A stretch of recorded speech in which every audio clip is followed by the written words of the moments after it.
Kabar duka, bayi kembar dalam kandungan Bella Bonita, satu janin tak selamat. Kondisi bayi dalam kandungan Bella Bonita yang hamil anak kembar dan satu janin tak selamat. Kabar duka ini disampaikan langsung oleh istri Denny Caknan melalui kolom komentar Instagram miliknya. Adapun awalnya Bella Bonita membagikan potret dirinya yang pamer baby bump. Ia tampak mengenakan kaos berwarna hijau sage dengan rambut diurai. Diketahui postingan tersebut merupakan endorse sebuah suplemen ibu menyusui.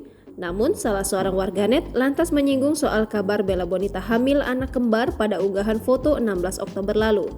Pasalnya, bentuk tubuh Bella Bonita yang mungil membuat baby bump-nya tak begitu ketara. Kayak perut hamil anak kembar Mbak Bel, kalau benar kembar alhamdulillah tambah rame, tanya salah satu warganet.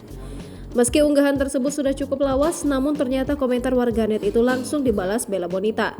Bella mengaku bahwa salah satu bayi dalam kandungan Belbon itu ternyata sudah tiada.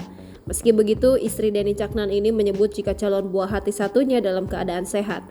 Memang salah satu mbak, tapi alhamdulillah satunya sehat, jawab Belbon. Sementara warganet dengan akun yang sama tampak meninggalkan komentar di unggahan Belbon yang lain.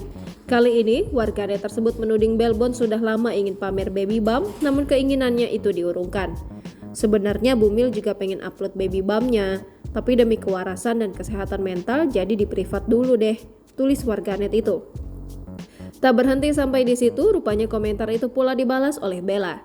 Wanita yang dinikahi Denny Caknan pada 7 Juli 2023 itu menuding warganet tersebut adalah sosok yang suka nyinyir.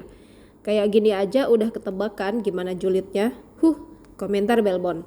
Sebagaimana diketahui, sosok Bella Bonita tak berhenti disorot setelah menikah dengan Denny Caknan.